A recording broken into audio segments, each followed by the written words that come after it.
Hey there. Subscribe to my channel. And also press this bell icon. Hello दोस्तों, नमस्कार, सुप्रभात, good morning. आप सभी का लक्ष्य द गोल एकेडमी में स्वागत है। जैसा कि दोस्तों आपको मालूम होगा कि काफ़ी दिनों से जो है चर्चा में था कि यूपीटी जीटी पीजीटी आने वाला है। आखिर में वो आ ही गया, जिसका आपको बेसब्री से इंतज़ार था। तो ये बहुत बड़ी खुशखबरी की बात है कि आपको जो है ये एक बहुत बड़ी संख्या में टीजीटी पीजीटी की जो है वैकेंसी देखने को मिल रही है। ठीक है, तो ये काफ़ी दिन बाद आ रही है। इसका पहले जो है 2016 में इसकी वैकेंसी आई थी और आज जो है 2020 में आई नहीं, जो है 4 साल बाद आपको वैकेंसी देखने को मिल रही। एक आपके लिए बहुत बड़ा सुनहरा अवसर है। इस अवसर को आप बिल्कुल जाने मत दीजिए। तो हम आपसे कहेंगे कि बिल्कुल आप जोरों शोरों से तैयारी शुरू कर दीजिए। और वीडियो शुरू करने से पहले हम कहना चाहेंगे कि ये जो मेरा चैनल है लक्ष्य द गोल एकेडमी, इस पर सभी विषय की टीजीटी पीजीटी की ऑनलाइन प्रिपरेशन कराया जाएगी।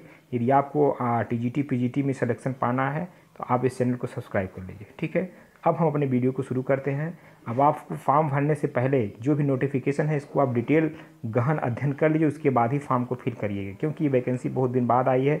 आप तनिक भी गलती ना करेंगे जिससे आपको बाद में पछताना पड़े।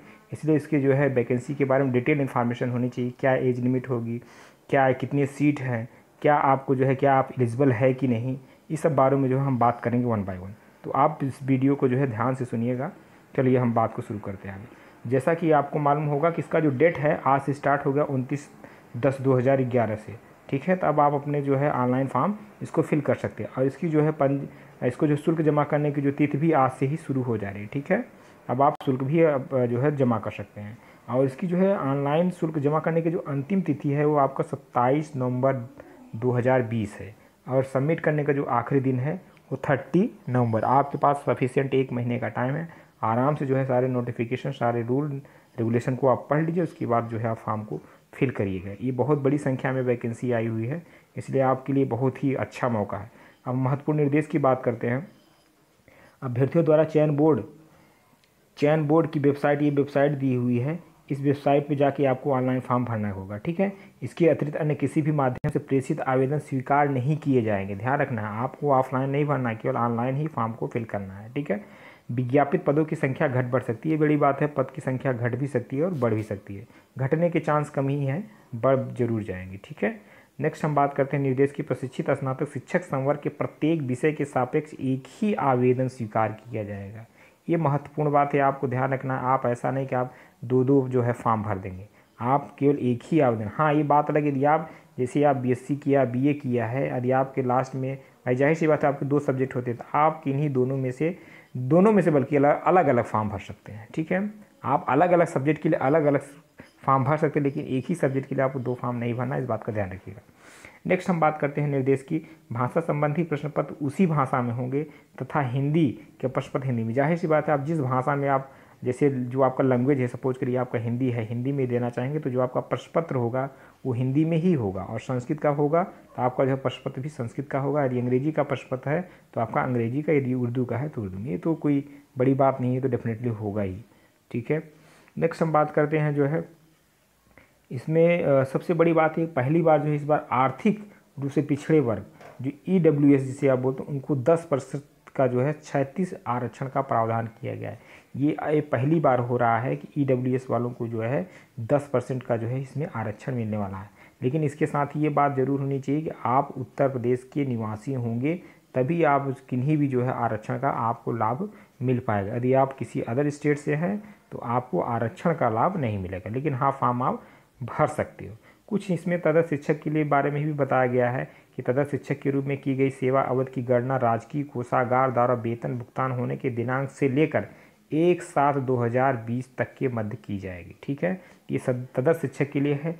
तो अब जैसा कि आपको मालूम है, सभी सुप्रीम कोर्ट का आदेश आया था ना कि जो वैकेंसी है इसको 1/7/2020 तक के पहले इसको पूरी करा लेनी है। इसलिए इस वैकेंसी में जो है पूर्ण होने में बहुत ज़्यादा समय लगने वाला नहीं है, इसलिए समय बहुत ज़्यादा नहीं है। बिल्कुल आप प्रिपरेशन को शुरू कर दीजिए। जैसा कि फिर नेक्स्ट है निर्देश आपका, ऑनलाइन आवेदन अंतिम रूप से सबमिट करने के पश्चात उसमें किसी प्रकार का संशोधन नहीं होगा। ठीक है, जब आप अपना ऑनलाइन आवेदन जो सबमिट कर लेंगे तो उसमें कोई करेक्शन नहीं होगा, इसलिए फॉर्म को भरते समय थोड़ा सा सावधानी बरतिएगा। ठीक है, नेक्स्ट है इसमें इंपॉर्टेंट निर्देश है कि लिखित परीक्षा में ऋणात्मक अंकन नहीं होगा। ये तो पहले भी होता चला रही है पीटी जीटी पीजीटी में, आपका जो इसमें नेगेटिव मार्क्स नहीं होने वाला है। ठीक है, यदि फॉर्म को भरते समय कोई भी दिक्कत आ रही है, इस हेल्पलाइन नंबर पर जो है आप कॉल कर सकते हैं। टाइम दिया है 10 बजे से 5 बजे, यानी वर्किंग जो टाइम होता है उसी के अंतर्गत यदि आपको कोई दिक्कत होती है फॉर्म को फिल करने में, तो आप उस समय जो है कॉल कर सकते हैं दिए गए नंबर पे। ठीक है, सेम प्रोसेस है आपका, जो है रजिस्ट्रेशन आप पहले कराएंगे, उसके बाद फिर आप फॉर्म को फिल करेंगे। ठीक है, तो इस जो है नोटिफिकेशन को आप रीड कर लीजिएगा। जो मेन इंपॉर्टेंट पॉइंट है उसको हम डिस्कस करते चल रहे हैं। ठीक है, जैसा कि हम बात करें फीस की बात करें तो जो सामान्य वर्ग का जो आवेदन शुल्क है 700 रुपये है और ऑनलाइन प्रक्रिया शुल्क जो है 50 रुपये है। तो इसलिए पूरा जो योग यानी जो है टोटल आपको 750 रुपये पेड करना पड़ेगा सामान्य अभ्यर्थी के लिए। EWS की बात करें तो EWS के लिए जो है 450 रुपये जो है फीस देना होगा। ठीक है, अन्य पिछड़ा वर्ग की बात करें तो उसको जो है 750 रुपये जो है फीस उसको पेड करनी होगी। और सबसे बड़ा जो है महत्वपूर्ण बात इसमें यह है, TGT की बात करें तो ये सब चीज़ें फ़ोटो का आकार साइज ये सब चीज़ें तो नॉर्मल चीज़ें हैं, आप इसको देख लीजिएगा। फ़ोटो के जो है चेहरे दोनों तरफ साफ दिखाई देने चाहिए, आपका जो है नया फ़ोटो होना चाहिए, ऐसा नहीं कि काफ़ी पुराना लगा दीजिए। ये सब बेसिक चीज़ें हैं, ये सब चीज़ें आपको पता ही है। जो मेन बात ये है कि इस बार इसकी जो आयु सीमा की बात करें तो आयु 1 जुलाई 2020 को 2000 यानी जो है 2020 से लेकर 21 वर्ष से कम नहीं होना चाहिए। मैक्सिमम एज आपकी कुछ भी हो सकती है, लेकिन 21 वर्ष से कम नहीं होनी चाहिए, ज़्यादा आपकी कुछ भी हो। तो एज लिमिट की यहाँ पे कोई बहुत बड़ी बात नहीं है, 21 वर्ष से कम नहीं होना चाहिए बस। और यहाँ पे इसका जो वेतनमान है 4600 ग्रेड पे है TGT का और 4800 ग्रेड पे जो है PGT का है। ठीक है, तो यहाँ पे जो है एक चीज़ और, इस बार जो TGT जो है TGT के वैकेंसी में आपका इंटरव्यू नहीं होगा, ये सबसे बड़ी इस बार की बात है। इस बार TGT में जो है इंटरव्यू नहीं होने वाला है, जैसा कि पहले हुआ करता था TGT और PGT में इंटरव्यू तो होगा लेकिन TGT में इंटरव्यू नहीं होगा। अहर्ता की तिथि की बात की गई, यहाँ पे आवेदन पत्र प्राप्त करने की अंतिम तिथि ही अहर्ता की तिथि मानी गई है, यानी जिस दिन आपका लास्ट जो है फॉर्म भरने की जो डेट है वही आपकी अहर्ता, यानी उस डेट के पहले तक आपके सभी सर्टिफिकेट जो है निर्गत होने चाहिए। ठीक है, तो इस बार आपका जो है जैसा कि हमने बताया कि जो है आपका जो है इंटरव्यू TGT में नहीं होगा। यदि प्रश्न पत्र की बात कर लेते हैं हम लोग, लिखित परीक्षा आपका होगा जिसमें आपके जो है 500 अंकों का एक प्रश्न पत्र होगा। ठीक है, लिखित परीक्षा में जो है TGT में 500 अंकों का एक प्रश्न पत्र होगा, जिसमें से 125 प्रश्न होंगे। ठीक है, और प्रत्येक प्रश्न कितने होंगे, 4 अंक का होगा। सभी प्रश्न पत्र आपके जो है सभी प्रश्न अनिवार्य होंगे। तदर्थ शिक्षकों के लिए लिखित परीक्षा 465 अंक का होगा और प्रत्येक प्रश्न जो है उनके 3.72 अंक का होगा। जो सामान्य और जो तदर्थ शिक्षक नहीं उनका जो है 125 प्रश्न आएंगे, 2 घंटों का प्रश्न पत्र होगा, 500 नंबर का होगा। और तदर्थ शिक्षक की बात करें तो उनका जो है 465 अंकों की होगी और उनका प्रत्येक प्रश्न जो है 3.72 अंक का होगा। समय जैसा कि हमने आपको बता ही दिया 2 ही घंटे हैं। क्वेश्चन का जो प्रारूप होगा वो आपका मल्टीपल चॉइस क्वेश्चन होंगे, यानी जो है आपके ऑब्जेक्टिव टाइप के क्वेश्चंस होंगे। ठीक है, इनको जो है तदर्थ शिक्षकों को एक भारांक दिया जाएगा, अधिकतम भारांक इनको 35 मार्क्स दिए जाएंगे। इसीलिए इनको जो है जिनका जो क्वेश्चन था उनके क्वेश्चन के मार्क्स को कम कर दिया गया, ताकि जो दोनों में जो सामान्य अभ्यर्थी हैं और इनमें जो है तदर्थ में कंपटीशन बना रहे। कहीं ऐसा ना हो जाए 69,000 वैकेंसी की तरह की कि भाई शिक्षा मित्रों को कुछ ज़्यादा ही दे दिया जाए भाड़ा, जिससे जो है मैटर कोर्ट में चला जाए, तो काफ़ी असुविधा हुई। अभी तक वैकेंसी पूरा नहीं हुई, जिसको कि आप देख ही रहे हैं। तो इन सबसे बचने के लिए जो है इसमें चीज़ें बिल्कुल रूल रेगुलेशन बिल्कुल क्लियर और डिस्टिंक्ट हैं, इसमें कोई दिक्कत इस बार नहीं होने वाली है। और जिस तरीके से जिस तरह सभी को मिलता चला है जो आरक्षण आर्थिक रूप से अनुसूचित जनजाति और विकलांग और जो है आपके भूतपूर्व सैनिक, वो सब चीज़ें आपको इस बार भी मिलेगी। और सबसे बड़ी बात है कि जो आप अनुसूचित जाति अनुसूचित जनजाति के जो जात प्रमाण पत्र होगा उसका जो स्वरूप होगा स्ट्रक्चर इस तरीके का होगा। इसको आप डाउनलोड कर लीजिएगा, इसको ध्यान दीजिए। यदि आपको जात प्रमाण पत्र बनवाना है तो उसका जो स्ट्रक्चर प्रारूप होगा आप यहाँ पे दिया है उसको देख लीजिए। उत्तर प्रदेश के अन्य पिछड़े वर्ग के लिए जात प्रमाण पत्र का प्रारूप आपका इस तरीके से होगा, यहाँ पे आप दे सकते हैं।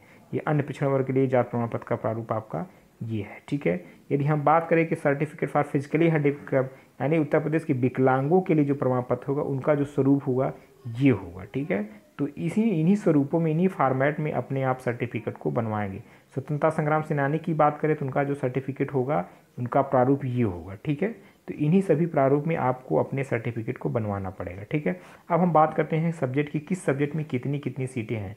अब हिंदी की बात करें तो यहाँ पे जो है 1054 सीटें हैं और गणित की सामान्य में, टोटल की बात नहीं कर रहे हैं, ठीक है, सामान्य की बात कर रहे हैं, 1054, ओबीसी में 405, एससी में 276, एसटी में जो है 7 सीटें हैं, टोटल मिला के 1742 सीटें हिंदी में। गणित में बहुत अच्छी खासी वैकेंसी है, 1050 जनरल की हैं, 500 जो है 49 जो है आपका ओबीसी में है, एससी में आपके जो है 229 सीटें हैं, एसटी में आपके 4 सीटें हैं, टोटल जो है 1822 सीटें हैं। गृह विज्ञान की बात करें कि 333 सीटें जनरल में हैं, ओबीसी में 166 सीटें हैं और एससी में 106 सीटें हैं और एसटी में 6 सीटें हैं। उर्दू की बात करें तो इसमें जनरल में जो है 32 सीटें हैं, ओबीसी की 24 सीटें हैं और एससी की जो है 9 सीटें हैं। इंग्लिश की बात करें तो 913 सीटें हैं, काफ़ी ज़्यादा सीटें हैं इंग्लिश मैथ हिंदी में, तो आपकी सीटों की संख्या कम नहीं है, पर्याप्त है। सामाजिक विज्ञान की बात करें तो इसमें 688 सीटें जनरल की हैं, ओबीसी की 386 सीटें हैं और एससी की 310 सीटें हैं, ठीक है। और संस्कृत की बात करें तो इस बार 573 पद हैं और विज्ञान की बात करें तो 984 पद हैं, ठीक है। तो पदों की संख्या सफिशिएंट। इसी तरीके से इस बार बालक और बालिका अलग अलग दोनों के लिए अलग अलग वैकेंसी है। बालिका के लिए हिंदी वर्ग में जो है 125 मार्क्स है, 125 सीटें हैं जनरल की, और जो है इसकी बात करें ओबीसी की तो इसमें जो है 52 सीटें हैं और एससी की जो है 37 सीटें हैं, एसटी की इसमें 0 सीटें, टोटल 214 सीटें। यानी जो बालिका वर्ग, देखिए बालिका जो है वो बालक वर्ग में भी फॉर्म को अप्लाई करेंगे और जो है बालिका वर्ग दोनों में अप्लाई कर सकते हैं, लेकिन ये है कि बालिका वर्ग में करेंगे थोड़ा सा कंपटीशन कम रहेगा, बालक वर्ग में करेंगे तो वहाँ पर थोड़ा सा कंपटीशन ज़्यादा हो जाएगा, ठीक है। चांसेस थोड़ा सा बालिका वर्ग में जो है बालिका को करने पे थोड़ा सा जो है सिलेक्शन होने के चांसेस बढ़ जाते हैं। अब आपको मालूम है जैसा कि जो प्रशिक्षित स्नातक के पद हैं कक्षा 9-10 के अध्यापन के लिए है, उनकी जो योग्यता होनी चाहिए यहाँ पे हम डिस्कस कर ले रहे हैं। हिंदी की बात करें तो आपके पास जो है बीए हिंदी एवं संस्कृत के साथ साथ इंटरमीडिएट अथवा समकक्ष परीक्षा का बीएड एवं अन्य समकक्ष डिग्री होना चाहिए, या बीए हिंदी संस्कृत विषय के साथ अथवा समकक्ष परीक्षा एवं बीएड या अन्य समकक्ष डिग्री होनी चाहिए, ठीक है। और बीएड का आपका होना जरूरी है। यदि हम गणित की बात करते हैं तो यहाँ पर आपका बीए अथवा बीएससी गणित से होना चाहिए और बीएड अथवा या अन्य समकक्ष डिग्री आपके पास होनी चाहिए। गृह विज्ञान की बात करें तो यहाँ पे भी आपका जो है गृह विज्ञान एवं गृह अर्थशास्त्र, होम इकोनॉमिक्स या घरेलू विज्ञान, डोमेस्टिक साइंस या गृह कला में जो है आपका स्नातक होना चाहिए, साथ ही साथ आपका बीएड होना चाहिए। आपको मैं बता दूं पीजीटी के लिए कोई बीएड की ज़रूरत नहीं है आपको। यदि आप पीजीटी का फॉर्म अप्लाई कर रहे हैं तो यदि आप केवल और केवल पीजी हैं तो आप फॉर्म को जो है फिल कर सकते हैं, ठीक है। तो ये रहा जो है योग्यता की बात हम कर लिए, ठीक है। सभी विषयों के यहाँ पे योग्यता दिया है 1 बाय 1, इसको आप रीड कर सकते हैं। अब हम थोड़ी सी बात कर लेते हैं जो है पीजीटी के बारे में। पीजीटी के बारे में मैंने सारी इन्फॉर्मेशन दे दिया, क्या उसका परीक्षा का स्वरूप होगा, कितने क्वेश्चन आएंगे, कितना समय होगा, नेगेटिव मार्क्सिंग होगा कि नहीं, एज लिमिट क्या होगा, सब कुछ हम लोग डिटेल बात करें। अब थोड़ा सा जो है पीजीटी, देखिए पीजीटी में और टीजीटी में बहुत ज़्यादा डिफरेंस नहीं है। इस बार टीजीटी में हो क्या रहा है कि इंटरव्यू हटा दिया गया है और पीजीटी में जो है इंटरव्यू इस बार होगा, ठीक है। तो हम बात कर लें थोड़ा सा पीजीटी के बारे में। यदि हम पीजीटी की बात करें तो वही आपका आवेदन की जो प्रारंभ तिथि है सेम डेट है, सेम जो है आपका जो है इसका लास्ट डेट, यानी जब टीजीटी का होगा उसी दिन आपका पीजीटी का भी होगा। तो पीजीटी के लिए यही है सिस्टम कि इस बार जो है क्या कहते हैं इसमें भी आरक्षण कम मिलेगा ही, ईडब्ल्यूएस जाहिर सी बात है, टीजीटी में भी है पीजीटी में भी आपको देखने को मिलेगा ही, ठीक है। लेकिन इस बार इसमें जो है, इस बार क्या हमेशा होता चला आया है कि आपका जो है इंटरव्यू होगा, लेकिन इस बार भी 50 मार्क्स की आपका पीजीटी में इंटरव्यू होगा। ऋणात्मक अंकन इसमें भी नहीं हुआ, यानी नेगेटिव मार्क्स आपका पीजीटी में भी नहीं होने वाला। ये सब चीज़ें तो पुराने ही नियम है, इसमें कुछ बदलाव नहीं हुआ, बस टीजीटी में थोड़ा सा बदलाव ये हुआ है कि जो है इस बार इंटरव्यू नहीं होगा। ये आपके फेवर की बात है, ये तो बहुत बड़ी खुशी। बस आप एग्ज़ाम दीजिए, एग्ज़ाम को क्वालिफाई कीजिए और सिलेक्शन को लीजिए, क्योंकि इसमें कुछ इंटरव्यू जैसा चीज़ नहीं है। लेकिन पीजीटी में यदि आप अप्लाई कर रहे हैं तो आपको इंटरव्यू देना पड़ेगा। पीजीटी की यदि फीस की बात करें तो जो अनारक्षित वर्ग है, सामान्य वर्ग, इनको जो है 750 रुपये पेड करना पड़ेगा, और ईडब्ल्यूएस की बात करें तो उनको जो है 650 रुपये पेड करना पड़ेगा, पीजीटी की बात करें तो, ठीक है। अन्य पिछड़ा वर्ग को जो है 750 रुपये पेड करना पड़ेगा, ठीक है। सारा सिस्टम सब कुछ रूल यही है। इसमें भी जो है एज लिमिट की बात करें 21 वर्ष से कम नहीं होना चाहिए, ज़्यादा भले हो जाए, ठीक है। यदि ग्रेड पे की बात करें तो पीजीटी का जो ग्रेड पे है 4800 है, टीजीटी का जो ग्रेड पे था आपका 4600 रुपये था। शैक्षिक योग्यता यहाँ पे आपका हम बात कर लिए हैं कि भाई आपका जो है पीजी होना चाहिए, ठीक है, स्नातक आपका होना चाहिए। और इसमें थोड़ा सा एक और है, वेटेज भी आपको मिलेगी। यदि आप डॉक्टरेट हैं, यानी यदि आप पीएचडी किए हैं तो आपको 2% अंक जो है आपको एक्स्ट्रा मिल जाएगा ऐड करके, ठीक है। रिटन के बाद जब इंटरव्यू होगा उस समय आपको 2% अंक मिलेगा। यदि आप एमएड हैं तो उसके लिए आपको 2% अंक भी और मिलेगा, ठीक है। यदि आप बीएड हैं तो आपको कितना मिलेगा, 1% अंक मिलेगा, ठीक है। नेक्स्ट बात करें तो वही यहाँ पे दिया है, तदर्थ शिक्षकों के लिए लिखित परीक्षा प्लस अधिभार 425 अंक का होने वाला है। 50 अंक का जो है आपका साक्षात्कार होगा, 25 अंक जो है आपको जो वेटेज मिलेगा, ठीक है, उसका है आपका। लिखित परीक्षा की प्रश्न पत्र की बात करें तो यहाँ पे 125 प्रश्न पत्र होंगे, सेम क्वेश्चन पर जिस तरीके से टीजीटी में होता था, लेकिन इसका जो आपका जो क्वेश्चन था वहाँ पे जो है यहाँ पे जो पीजीटी में होगा 3.4 अंक का होगा, ठीक है। और टीजीटी की बात करें तो वहाँ पे आपको मालूम था एक क्वेश्चन 4 नंबर का था, लेकिन यहाँ पे जो है पीजीटी सेक्शन में 3.4 अंक का एक क्वेश्चन होगा, यानी टोटल जो है 425 अंक का आपका प्रश्न पत्र होगा, ठीक है। और तदर्थ प्रवक्ताओं की बात करें तो वहाँ पे इनका जो है 390 अंकों की होगा, उनका जो है ये क्वेश्चन जो है कितने का होगा, 3.12 अंक का होगा। इसमें भी आपके मल्टीपल चॉइस के क्वेश्चन होंगे, 2 घंटे का आपका पेपर होगा, ठीक है। यानी 50 नंबर का जो है आपका हो जाएगा इंटरव्यू, ठीक है। 425 का जो है आपका लिखित परीक्षा होगी और जो है 50 मार्क्स के आपके क्या होंगे, इंटरव्यू। और 25 मार्क्स के जो बच रहे हैं उसमें से आपको अधिभार मिले, जैसे आप पीएचडी किए हैं तो उसका 2%, बीएमएड किए हैं 2%, इस तरीके से आपको जो है एक्स्ट्रा अधिभार मिलेगा यदि आपके पास इन सब की योग्यताएँ होंगी तो, ठीक है। ये सारी बातें हमने कर लिया। वहाँ पे भी वही जात प्रमाण पत्र का सबका फॉर्मेट वही है जिस तरीके से टीजीटी के। तो हम आपसे यही कहेंगे कि बिल्कुल अब समय बिल्कुल नहीं, अभी तक आप काफ़ी दिन से वेट कर रहे थे कि भाई कब आएगी वैकेंसी, अब वैकेंसी आपके पास आ गई है। अब आप फॉर्म को भरिए अच्छे से और अपनी तैयारी में लग जाइए। तो एक बार हम फिर से कहेंगे, यदि आपको किसी सब्जेक्ट से जो है ऑनलाइन टीजीटी पीजीटी की प्रिपरेशन करना है तो इस चैनल को जो है ज़रूर सब्सक्राइब करें और आपको आगे की इन्फॉर्मेशन दी जाएगी, ठीक है। तो अभी के लिए इतना ही, धन्यवाद।